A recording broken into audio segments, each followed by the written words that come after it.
It's road riff time.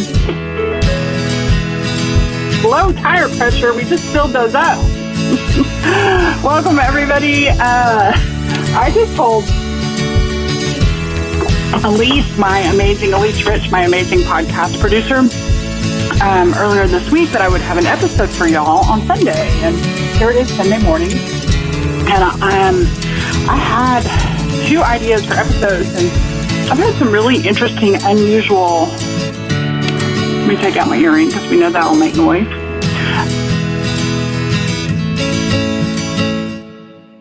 I've had some really interesting and unusual resistance around content creation. And so Elise and I usually kind of stay in text update about whether or not I'm dropping her a last-minute episode to get published on Sunday. This will not go out on Sunday. And I let her know that I didn't have an episode for her this morning, but that I had a Road Riff episode, that I was driving into town to go have brunch with a colleague friend, and that I would have a Road Riff. And she was like, yay, I love Road Riffs. And I asked her, I said, if you don't mind, let me know what you like about it. And I don't remember the exact words that I'm driving, so I can't look it up right now, but there was something about being more relaxed. It was stream of consciousness with a purpose and more at ease. And wow, when I read her words, that felt so true. It felt so true. And that's one of the things I want to be this year. I want to be more at ease. I don't necessarily need things to be easy, but I want to be more at ease from the inside. That's one of the core goals of how and who I want to be. And that makes me realize, yesterday I'm just going to go where my head goes. Yesterday I was thinking about sharing with y'all an episode about things I've learned from Gabor Mate. And I probably could road riff just on that, but I really was trying to get it all organized and make a picture for you. And why is that connected? Oh, I watch a lot of Gabor Mate interviews on YouTube. I love watching YouTubes. I watch YouTubes in the mornings. I used to listen to podcasts in the mornings, but when I get ready, I'm getting ready. I'm doing my skincare. I'm cleaning up my bedroom. Sometimes my husband does it, but I like to have YouTube on the TV, and I usually pick an interview and I start listening to it, and then I'll finish listening to it in the room. And over the last couple of days, over the last week, I listened to a 2-hour long, one of the best interviews I've ever heard with Gabor Mate. That was just so real and authentic between him and the guy that led it. It's 2 hours long, and I was like, God, I wish I could be in the room with my people and my friends and the people who love this stuff, and we could watch this together and have conversations about it, because it was so impactful. And part of me wants to hoard all that out, but it's the Diary of a CEO conversation with Gabor Mate. And I've listened to it once, and I'm going to go back and listen to it and just take notes with real intention, because it was so good. And a lot of things I've heard before, but just powerful. And I love how Gabor Mate, I love how he's real. As y'all know, my experience of the world is that I have not had many mentors or teachers that were honest from the stage about the things they struggle with, about the ways that they're still practicing exactly what they're teaching. I was called authentic before authentic was cool. I actually got in trouble at my old office all the time. I hate that, right? That's actually a part that got in trouble. If I had known what I know now, the adult in me would never have let the teenager in me or kid in me get in trouble at my old company. Anyways, what did I hear that I wanted to share with y'all? And it actually wasn't Gabor Mate, but that made me think of my YouTube videos, and my YouTube videos made me think of this guy that talked about the difference between ego and confidence. Here's a good little bite for you. And I can't remember if this was an IFS thing or not, or somebody who was familiar with IFS. Maybe it was Gabor Mate. At some point, all this stuff jumbles together in my brain. But he was talking about ego comes from outside, and genuine confidence comes from the inside. So someone can act with bravado from the outside, and confidence is coming from the inside. And I feel like this journey of my life, I spent the first 48 years of my life unconsciously building myself from the outside in, because that's what I was trained to do. All my coping mechanisms reached out, denying any of my preferences. That's what my socializing, that's what my conditioning, and that's how my personal biology did. So recovering people pleasers, you might be the same way. Recovering over-functioners, you might be the same way. Recovering either anxious or avoidant attachment people, you might be the same way, where, you know, the way we move through the world is feeling, is it safe? Is everybody moves through the world feeling, is it safe or not? But the way we coped with it, the coping mechanisms that worked with for us, were the take care of everybody else, please, do good, be good, where our identities are good from the outside in. And at some point, that is not sustainable. And so I've been on this journey of self-leadership. Y'all know I love internal family systems and the concept of self and parts, and personifying these parts and getting to know them has, you know, there are so many things that we say that have been life-changing, but it's definitely been perspective-changing. It has been life-changing. It is identity-changing. And I am building something from the inside out. Many, many, many layers of my coping mechanisms have softened and healed.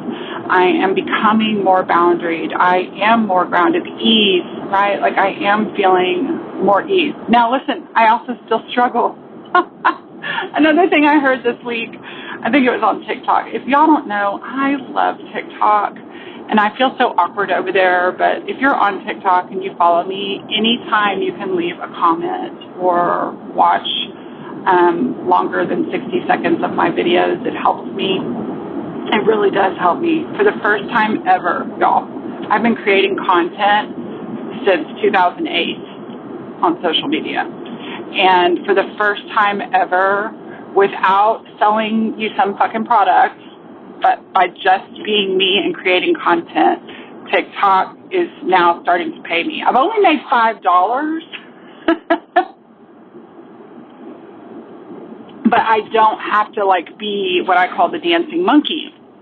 I can just be me and share the way I've always shared, and I can share my work content, or I can just share. Today I shared something about becoming a grandmother and loving the wisdom of that, but also feeling weird about looking like a grandmother, because I kind of look like a grandmother right now. And TikTok pays me. So this is just your shout out to let you know that for the first time ever, your comments and your watching for longer than 60 seconds actually puts a few pennies in my tip jar. Oh my goodness. So on TikTok, this guy was talking about, he's a ADD autism coach, and he was talking about, and he had some term for it, I don't know the scientific term, but he was talking about the way we overthink things. And I know many of my people are also fellow overthinkers. And overthinking is the way that I am wired. It is not a psychological failure. Okay? It's the way that I'm wired.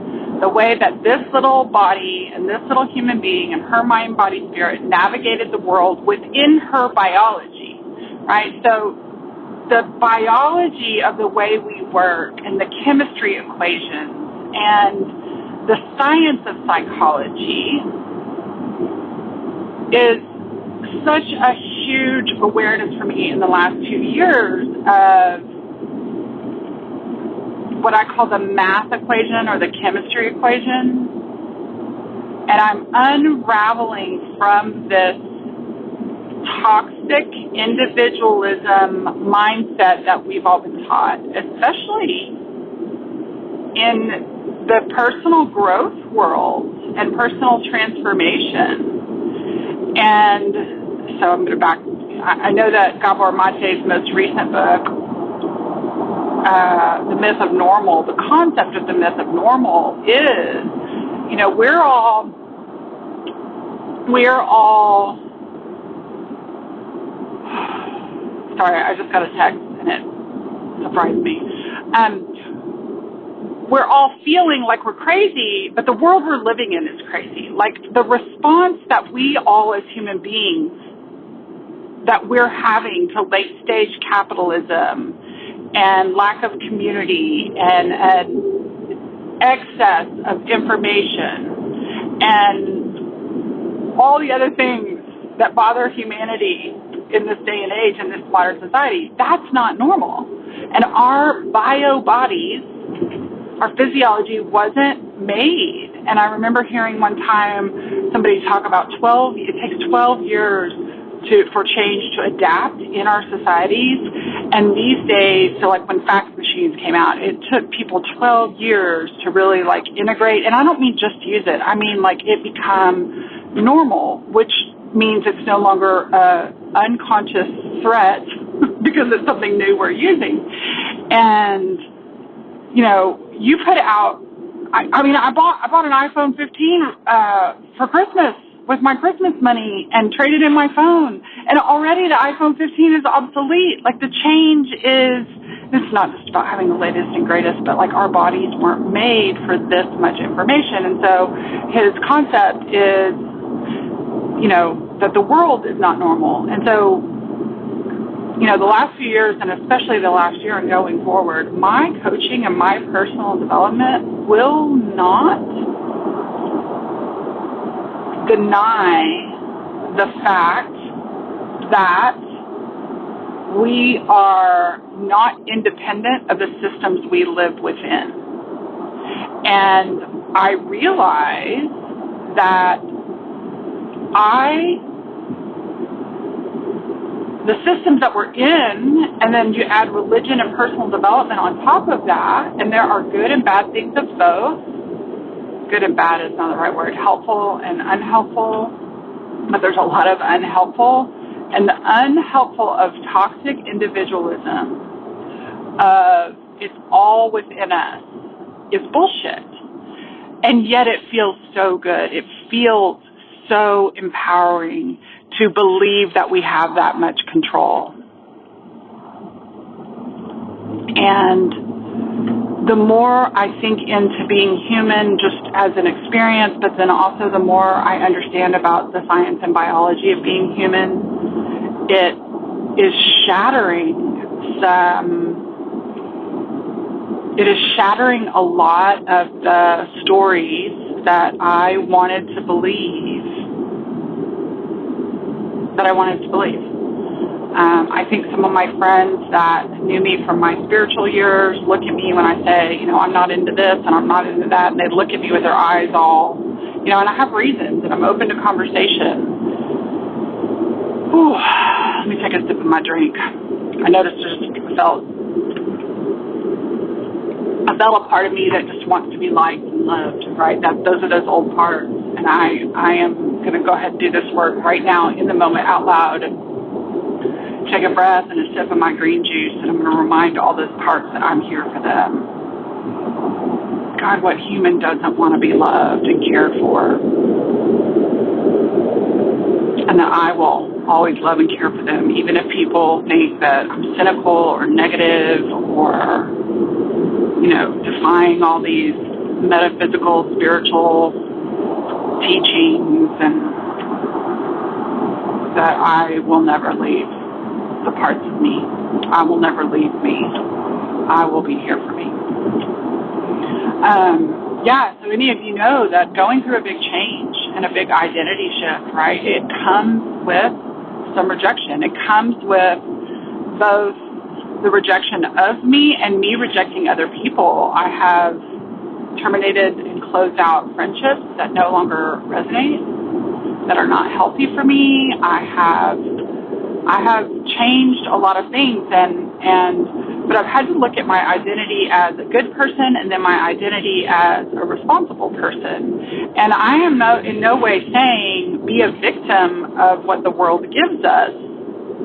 And I'm saying that it's a both and, right? Like I can be responsible for as much as I can be responsible for, but I cannot be responsible for what I cannot be responsible for. And I'll share with y'all, I have a 20, she's about to be 22 or 23. I can't even keep straight anymore. My niece has a genetic mutation that her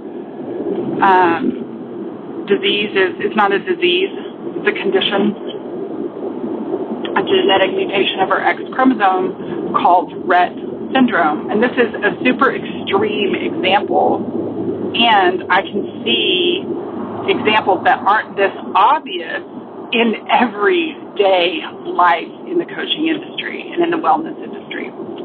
So Blythe literally has, I remember when she got genetic testing and they showed us this science-y picture of her X chromosome, and there was a little piece on there glowing, and they were like, this is the place where she has a genetic disorder. And that genetic disorder, there's a whole bunch of symptoms to it, but her language regressed, her muscle tone regressed.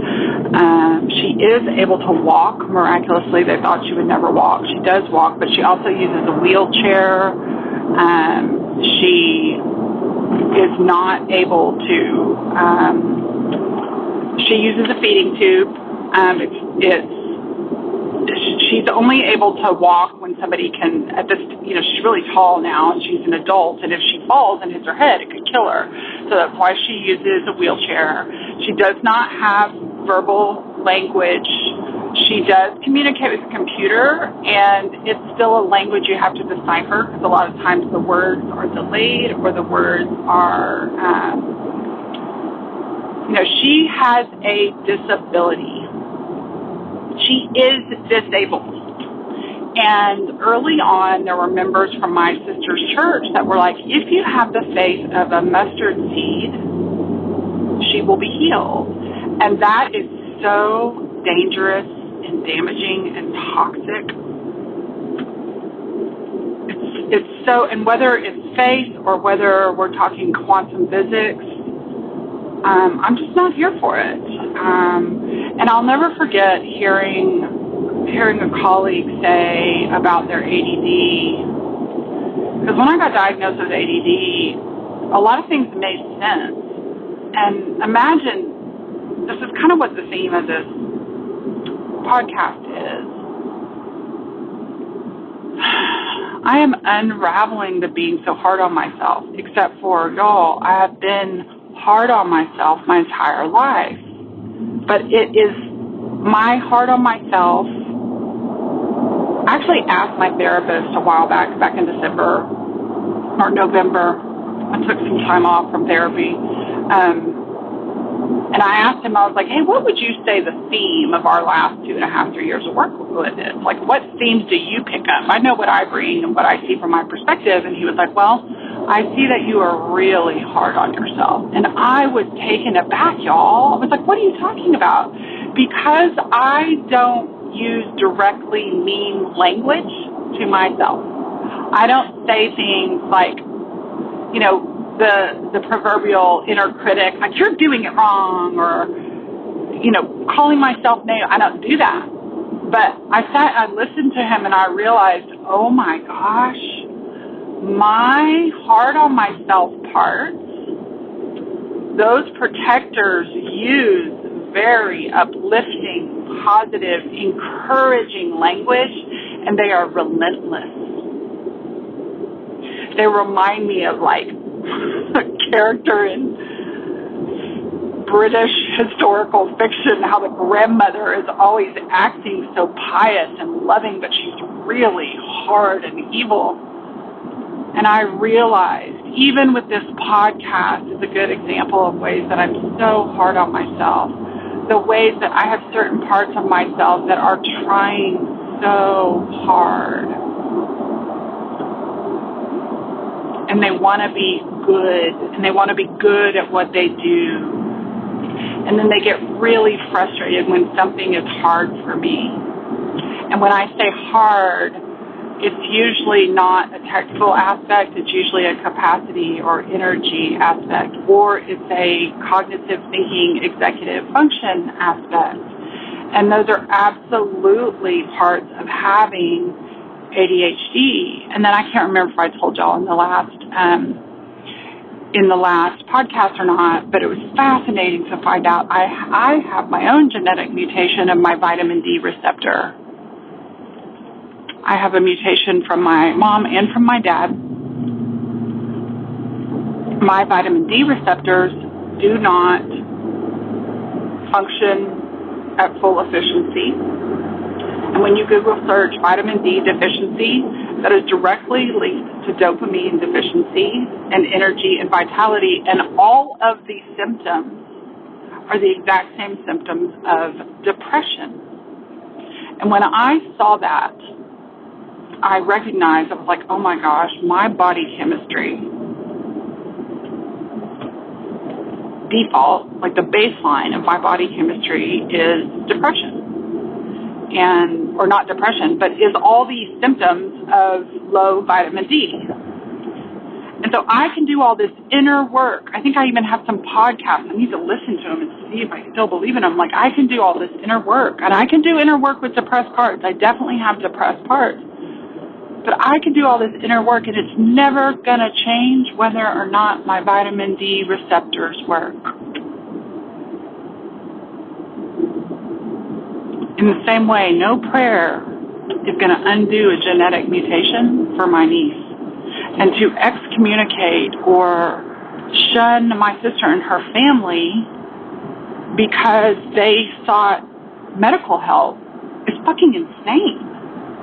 And again, that's an extreme story, but I see that all the time, like the shame of people being with their true human biology, psychology, and not changing their mindset, right? I remember I had a friend who used to call it the mindset police.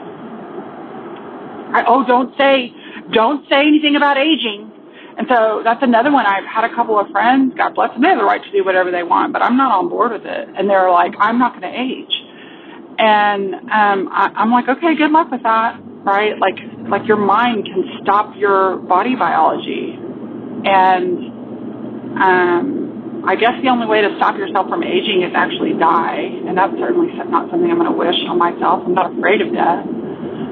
Anyways, this humanness, and the more I embrace the difficult reality, the science, these measurable things, the more ease I have with the unmeasurable. And so this friend of mine said, I'm not broken, I'm just different, right? I'm just the way I'm built is different. And we are learning a lot more about how we're built. Another random thing that I don't have enough research to go into, but y'all, microplastics are in everything. And those are affecting our endocrine system in our bodies. And so we're trying to do mindset things and inner work coaching to heal something that is screwing with the miraculous ways that our body works. Right? So we're not independent of the systems that we live in. It just doesn't work that way. That we're all, not only are we all as living beings connected, but we are also connected to the systems. Now, my goal is, I like the saying, be in the world, not of the world, but the more I can actually see the systems, the more that I can navigate within the system, the more I can really pick and choose and create. I can really pick and choose and create. And so with my vitamin D stuff, I have, working with my doctor, a both physical and supplemental and dietary way to make some impact on that. Okay, so back to this wiring, right? Like how many of you try so hard you don't even realize you're trying hard? Yesterday was Saturday, and I got up and I did my morning routine, and I went to my desk, and I just didn't have any, why am I getting up on Saturday and going to my desk? And it took me about half the day. I was like, I should do my podcast, I should, all these other things. And it's a real lighthearted should, but there's still a should in there. And there are times when I absolutely enjoy being at my desk. And yes, it's a routine. But my head was stronger than my body. And my body was saying, there's nothing you have to do today. And at one point in the day, it was funny because I put on my tennis shoes every single morning. It's just, I feel better when I'm fully dressed. I put on my tennis shoes as a part of that. And putting on my tennis shoes, like I just feel up and at 'em and ready to go. And sometimes while I'm laying on my bed, I don't, not in bed, but on my bed or sitting on my bed, I still have my shoes on. And I know that might gross some of you out. And in Texas, we don't have a mudroom. We don't take our shoes off when we come in the house. That's not our Texas cultural, right? You're like not necessarily independent of the systems. That's just not our culture. So shoes are on. I'm laying on bed, and at some point, I was like, I don't want to take my shoes off because I may go get on my treadmill later. And I could just hear. I've been listening to my body more, independent of my head, right? Because my head speaks so strongly. I am wired. And where little Allison went for safety was her head in solving problems. And that is what subconsciously is happening. And so why my head is always overthinking and always looking for certainty and always looking for a solution and has found a lot of solutions. But as I do this self and parts work and I recognize that all thinking is parts, and remember, parts are not necessarily bad, but is their motive up to date, right? Is their, their job was necessary at the time it was formed, and do we need to update them? And so what I have been learning to do, without actually realizing that I was doing it, is listen to my body. And it's interesting that I'm not observing my body, which is something we're always taught, like awareness and observation. And a lot of times I have to ask my aware and observing part to step aside. And I have to, when I say listen, I'm not listening to words, but I'm listening to not only the physical sensations, but trusting what those physical sensations mean for me. And so I've realized over the last year that I have a very specific way my body says no. And it is a very physical sensation, and I have learned the language of my body. Your body may say no in a totally different way. I shout out to my college friend. Her name was Christine, and we used to play this little line game. It's way before all this technology, and we actually did things with other human beings on a regular basis. And we would play this line game, and my friend, poor Christine, she had what we call a tell. When she told a lie, even a playful fib, it wasn't a harmful lie, in the middle of this game, her eyebrow would twitch. Like her body would give her away, right?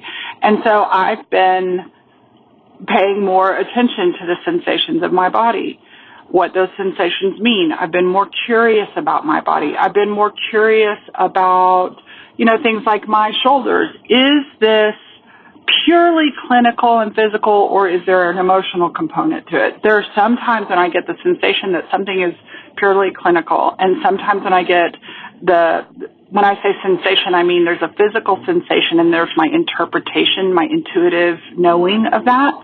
And so like my shoulders are partly my frozen shoulder. One of them is frozen and one of them is freezing. So far I've been able to stave off the other one, but that is partly due to a massive estrogen drop, and I'm working with my doctor with that. And it's not an injury, and I also have some burden, psychological burden, some old parts of me that are hanging out around responsibility and burden in my shoulders. So this one is a combo thing, right? So it's not just, let's do this inner work and heal it. It's a combination of doing the inner work and listening to those parts and hearing the burdens of the ones that carry the responsibility, but it's also adjusting my diet and my lifestyle and my hormones to support these things. So ease. It's really hard to experience ease when we're being so hard, when we're letting hard on ourselves parts run the show. And yet, that is, a lot of us have achieved great things because we're hard on ourselves. And so I just want to acknowledge there's a nuanced line. This is not either or. And I shifted the name of the Wild Edges of Being Human, the podcast name. I had changed it to the Wild Edge of Being Human, and I added the S officially. And I added the S officially because there's not just one edge. And oftentimes we're not even in just a polarity of either or both and. We're in a really nuanced space. And having to believe one thing or another, which there's a lot of places I still do. But allowing for nuance. Allowing that there may be so many elements that no matter how scientific my brain gets or how much information I know, I may be missing context. I may be missing information that completes the picture. And where the spiritual piece comes in is to the surrendering of the unknown, the surrendering of the lack of certainty. And one of the most connected I feel to Spirit, universe, God, is when I see literal photographs of the universe, because in those photographs I see both order and chaos. And I feel like my life, in your life, in our lives here as humans, there is so much order, and there is so much we can't control, and there is so much we cannot control.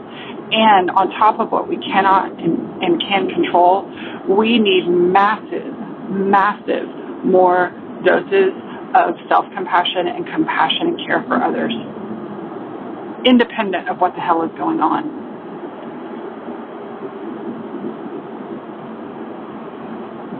Anyway, my ADD autism guy was talking about overthinking, and he was talking about how much work it takes. He didn't use the term overthinking. He used some other, probably more clinical term. And I never realized the amount of energy it takes for me to corral my thinking. And my thinking is always, it's like ping pong ball marbles.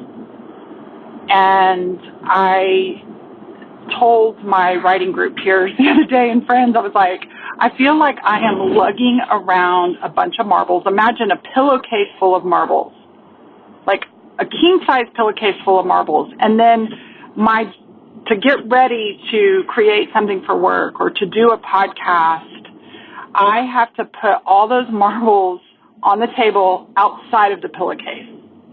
And I have to corral these marbles that roll this way and that way. And even if I get everything still, then something will happen and I'll bump the desk and marbles will go spilling. And that was the image that came to my mind that describes the effort. And that effort consumes energy. And when it is hard, my conditioned protective response is some version of you're doing it wrong, this shouldn't be so hard, right? But the more I recognize that, one of the interesting things that I've seen in the science around autism and ADD is the concept of synapse pruning, and that our synapses, which are the receptors at the end of our nerves that take in information from the outside world, when certain synapses are not used in neurotypical people, those synapses prune, and so they're cut off. And you can Google image search and see a picture of an autistic brain and a neurotypical brain. And the neurotypical, it looks like a tree branch. And the tree branch that looks trimmed and with fewer leaves and fewer, is the neurotypical brain. And the neurodivergent brain has way more sensory receptors. And so that mental load, allostatic load,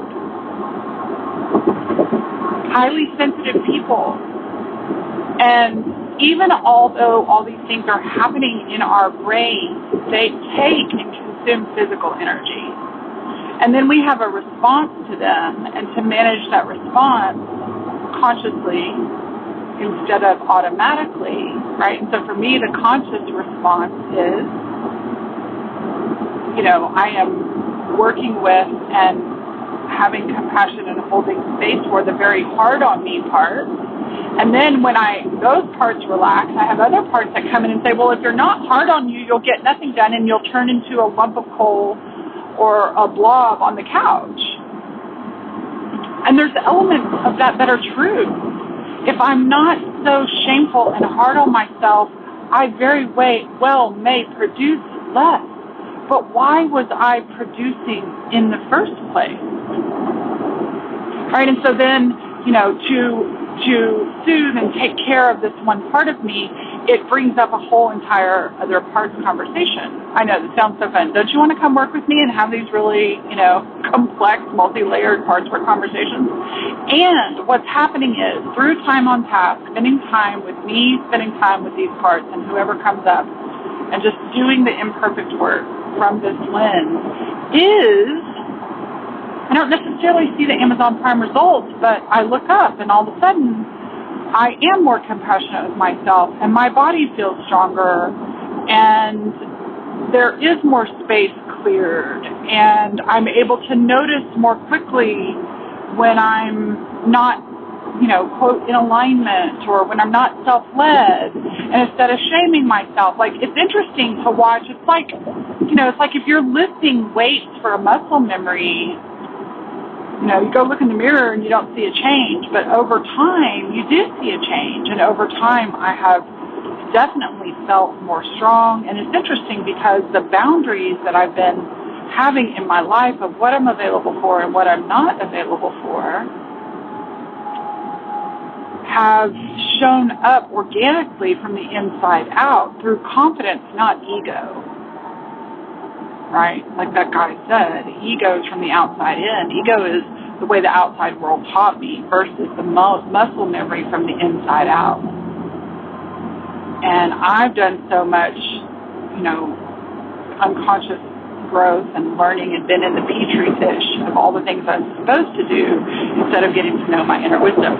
It's interesting, I wrote this book called Unarmored, and I had certain parts of me that were like, you cannot write a book about being unarmored because now you're exposed. If you don't protect your heart, you don't guard your heart. And unarmored is not just about willy-nilly taking off the armor and leaving yourself exposed to be abused. And those of us who have been chronic overgivers or doers, people pleasers, that we act, I am seeing places where I did not know, but now I can see that I took on emotional responsibility for things that were not mine to take on, which is very different from supporting somebody, right? And it's the term overfunctioning. And frankly, the word overfunctioning, when I first saw that word, I'd never seen it before. And then I saw underfunctioning. And hi, my name's Allison. I'm a recovering overfunctioner. That led me to the person I worked with. That led me to IFS. So, and I don't use that word as a label of pathology or diagnosis. I use that as a descriptor for the coping mechanisms that ran my life that are no longer helpful. And as I've done this work, what's happened is that line has moved and I am more boundaried from the inside out. Right? How many of us have been like, I know this in my head, but I'm not able to make a different decision. Like our bodies are going to make a different decision than our heads will. We can have the cognitive knowledge. I mean, this is one thing I've heard people say in the entirety of my coaching career for sure. Right? I know what to do in my head, but I don't do it. Right? There's something in between those two things. Well, it's that external source of power versus the internal source of power the muscles and our muscle memory for external responses, creating a life from that external place is so different than building the internal. And to build the internal and make space for that, we have to comfort and soothe and work with those parts of us, the muscle memory that has been developed in a way that no longer serves. Okay, let me pause, take a drink, and check in. I know this is getting long. I want to thank you all for listening. I know it had been so long since I had done a podcast, and, I'm not a super stats checker. Every once in a while, I'm like, oh, yeah, there might be stats. I wondered how many listened.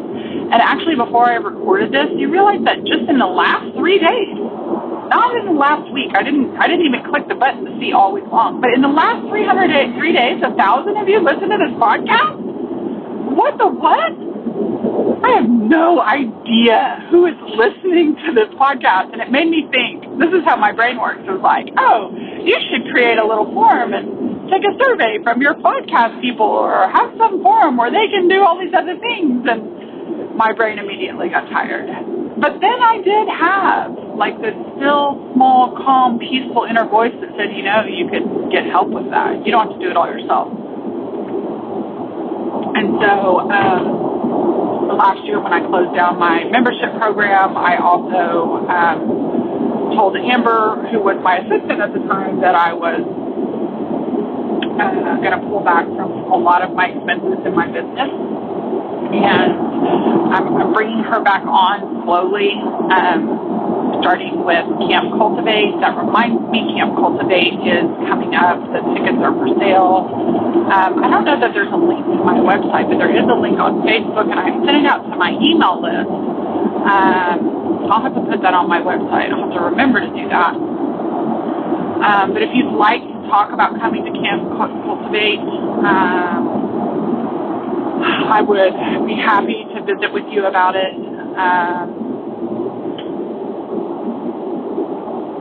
There are 8 spots left. It's a small group this year, 22 people. And I'm getting super excited. I know that sometimes my brain and my thinking parts get really overwhelmed and distracted by the things I'm not a gift at. And what I am gifted at is creating the container and being in the container with y'all, and managing the energy and conversation and the coaching, and then the space and the play in between. It is truly magical and like nothing you've ever been to. So, and it's a hefty price tag. It's not, for those of you that are business owners, I'll throw some business in there so you can deduct it as personal and professional development by all means. And most of the people in the room are business owners or professionals. Yeah. Also have a couple of spots on my coaching roster. Right now, as of the recording of this, my prices are lower than they have been in probably 15 years, maybe even ever. Are my prices actually the lowest they've ever been? I don't know. I lowered my prices for a while. I am still loving one-on-one work. I'm still loving one-on-one work. And I miss community and group work. If you're interested in community work, group work, maybe one call a week for a community, let me know. Send me an email, send me a text, send me a message. Let me know that's something that you would be interested in. I definitely would like to pick that up again. I'm still figuring out my own internal boundaries around that. But I just want to thank you, audience, you listeners. This is a road riff. The only people that will hear this are the people that hear it on the podcast. Right? And so you, with me in your ears, I just want to say thank you. I appreciate you for listening. I appreciate you for sharing with friends. I appreciate that somehow, one of my little hard-on-me parts, there's all these things you learn when you're growing up and presenting in leadership is like you should be concise and you should have this 1, 2, 3. And that's probably why I'm not a Mel Robbins popular. I'm a little weird. I talk in circles. But if your ears are still in here at the end of this podcast, you get me, and that matters. And I appreciate it. let me know. Here's another thing I need to find out from you. I'd love to find out. What would you like me to do episodes on? Tell me. What would be an interesting topic? And it can be anything in life and biz. Anything in life and biz. Let me know. I have clients that are working on parenting stuff. I am not an expert about parenting. I do have an intention to bring a couple of IFS people. I want to bring a colleague on that talks about IFS with an autistic and ADHD lens. I want to invite Seth Kolpal, who wrote, he's an IFS practitioner also, and he wrote Self-Led, and there's parenting, business, a couple more like layperson topics for IFS in there. Let me know what questions you have, and I would love to share content that you would be jazzed to hear. In the meantime, I am sending you so much love, and I am sending you ease for the hard world we live in. You don't have to pretend that it's not a challenge. You don't have to pretend with me. And I am sending you internal ease and peace to your parts and compassion to all parts of you. And so much appreciation for you and your parts that listen to this show, the wow edges of being human.